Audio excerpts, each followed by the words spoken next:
Have you ever wondered why eggs are usually sold by the dozen and not in packs of 10, like many other products? In a world where the metric system and base 10 counting dominate almost everything, money, measurements, and daily life, it might seem odd that eggs still come in 12s. But there's a fascinating blend of history, mathematics, tradition, economics, and psychology behind this. The dozen has survived centuries of change and still remains the standard packaging for eggs in many parts of the world. Let's explore why. The story begins long before supermarkets and standardized packaging. In ancient marketplaces, trade was done through barter systems, and counting was a tool for fairness and efficiency. Interestingly, the number 12 had a special place in these early counting methods. Unlike 10, which is only divisible by 2 and 5, 12 can be evenly split into halves, thirds, quarters, and sixths. This made it incredibly useful for dividing goods evenly among people, especially in small trading communities where fairness was crucial. If you had a dozen eggs, you could give 3 people 4 each, or split it between 2 people with 6 each. No complicated fractions, no leftovers. This flexibility made 12 a natural fit for trading and sharing goods. Another reason for the popularity of 12 is how people used to count with their hands.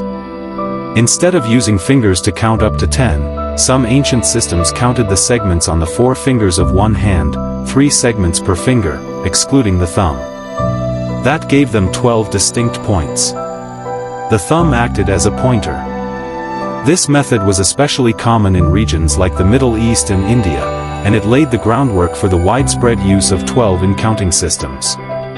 It wasn't just for eggs, things like bread, candles, and textiles were also sold in dozens.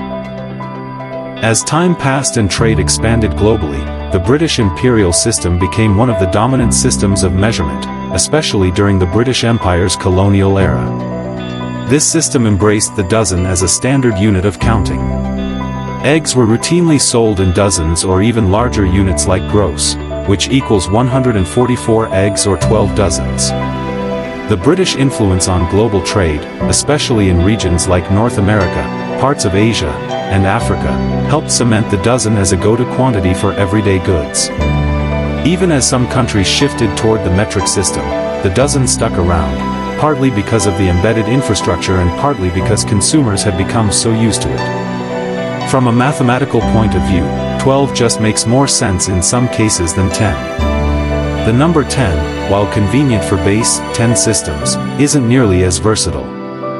It's harder to divide evenly. If you have 10 eggs and want to divide them among 4 people, someone ends up with fewer, or you have to cut an egg. With 12, divisions are cleaner.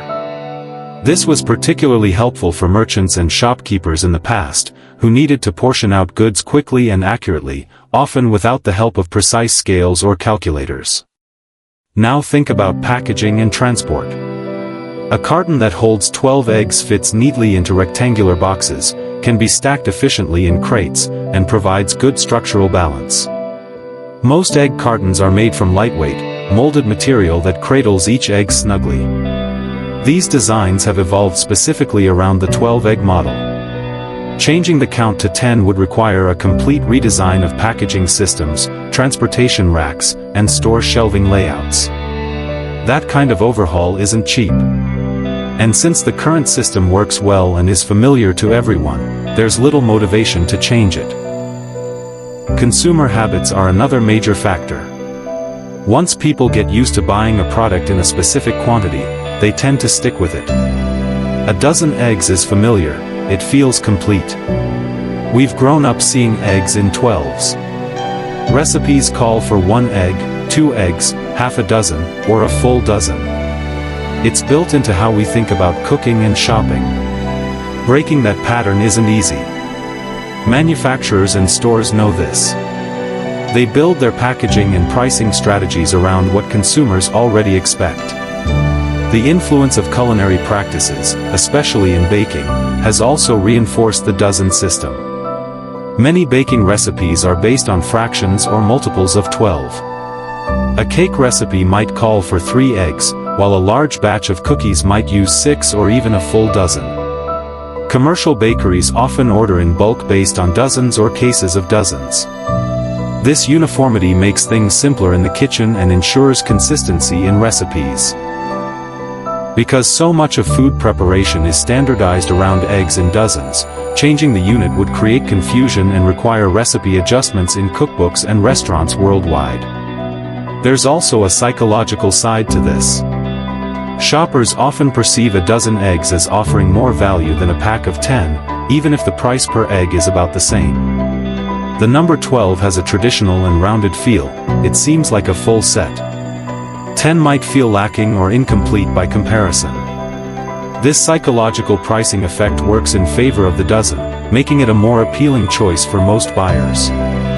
Retailers and marketers understand this and continue to package eggs in 12s to match consumer expectations and perceptions of value. Of course, not every country sticks to the dozen. In some parts of Europe and Asia, especially where the metric system is deeply embedded, you might find eggs sold in packs of 10 or even 6.